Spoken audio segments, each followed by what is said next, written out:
Subscribe करें tribal India TV को और लेटेस्ट नोटिफिकेशंस के लिए बेल आइकन क्लिक करें। सीबीएसई की 10वीं और 12वीं की 1 से 15 जुलाई तक होने वाली परीक्षा रद्द।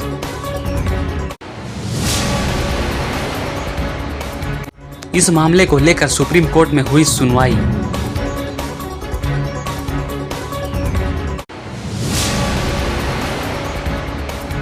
बारहवीं की परीक्षाओं को लेकर सीबीएसई 26 जून को नया नोटिफिकेशन जारी करेगा।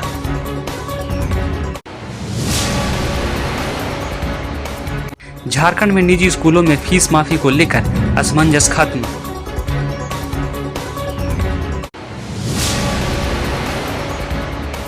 स्कूल फीस को लेकर झारखंड सरकार ने लिया बड़ा फैसला।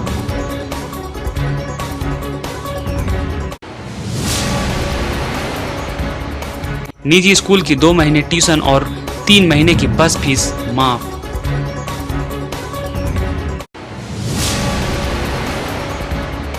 सुप्रीम कोर्ट ने सीबीएसई बोर्ड की 10वीं और 12वीं की परीक्षा जो 1 जुलाई से 15 जुलाई तक होने वाली थी, उसको कोरोना के बढ़ते मामलों के मद्देनजर कैंसिल कर दी गई है। 1 से 15 जुलाई के बीच होने वाली सीबीएसई की परीक्षाएं अब नहीं होंगी।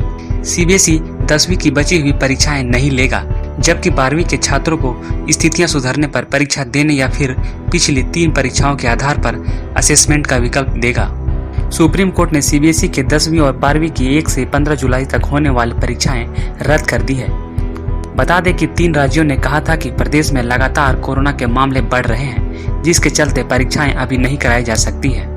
इसी को लेकर सुप्रीम कोर्ट 25 जून को सुनवाई कर रहा था। वहीं सॉलिसिटर जनरल ने सुप्रीम कोर्ट में जानकारी देते हुए कहा कि हालात सामान्य होने पर 12वीं के छात्रों को दोबारा परीक्षा देने का विकल्प मिलेगा। उन्होंने कहा कि 12वीं के छात्रों का पिछली 3 परीक्षाओं के आधार पर मूल्यांकन किया जाएगा।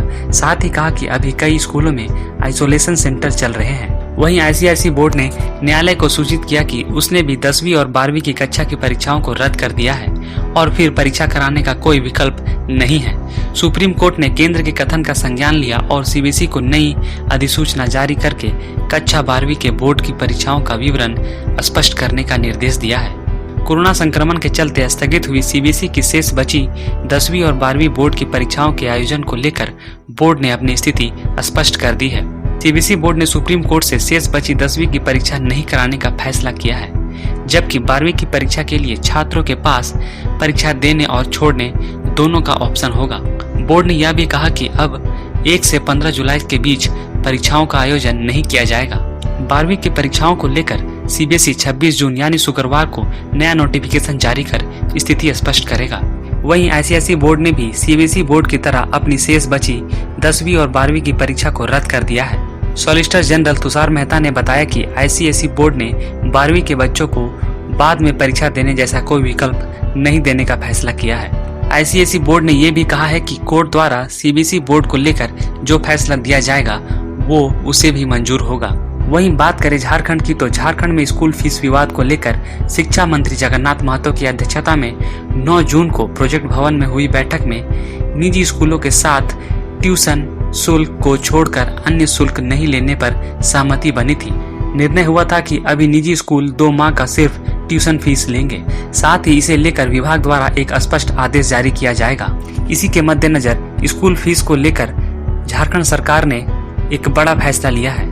लॉकडाउन के अवधि में निजी स्कूलों के फीस भुगतान को लेकर आखिरकार सरकार ने अपना निर्देश जारी कर दिया है। इसमें कहा गया है कि कोविड-19 संकट के कारण अर्थव्यवस्था पर काफी प्रभाव पड़ा है। राज्य के विद्यालयों में अध्ययनरत छात्रों के अभिभावकों की आमदनी भी प्रभावित हुई है। कई अभिभावकों को समय पर वेतन नहीं मिल पा रहा है, तो कई अभिभावकों को रोजगार भी प्रभावित रहा है, जिस वजह से कई अभिभावकों को निजी विद्यालयों के शिक्षण शुल्क और अन्य शुल्कों का ससमय भुगतान करने में कठिनाई हो रही है, जिसके कारण निजी विद्यालयों के प्रबंधन को विद्यालय संचालन में भी अत्यधिक कठिनाई हो रही है। वर्णित परिस्थिति में निजी विद्यालयों द्वारा छात्रों के भविष्य को ध्यान में रखते हुए सरकार ने नोटिफिकेशन जारी किया है। क्या है इसमें, आपको बताते हैं। शैक्षणिक सत्र 2020 से 2021 के लिए विद्यालय शुल्क में किसी प्रकार की भी बढ़ोतरी नहीं की जाएगी। विद्यालयों का पूर्वता संचालन शुरू होने से पूर्व मात्र शिक्षण शुल्क मासिक दर पर लिया जाएगा। किसी भी परिस्थिति में शिक्षण शुल्क जमा नहीं करने के कारण किसी भी छात्र का नामांकन रद्द नहीं किया जाएगा और ऑनलाइन शिक्षण व्यवस्था की सुविधा से वंचित नहीं किया जाएगा। विद्यालय में नामांकित सभी छात्रों को बिना किसी भेदभाव के ऑनलाइन शिक्षण व्यवस्था के लिए आईडी पासवर्ड और ऑनलाइन शिक्षण सामग्री उपलब्ध कराने की पूरी जिम्मेवारी विद्यालय प्रमुख की होगी। विद्यालय बंद रहने की अवधि तक किसी भी प्रकार का वार्षिक शुल्क, यातायात शुल्क या अन्य किसी प्रकार का शुल्क अभिभावकों से नहीं लिया जाएगा।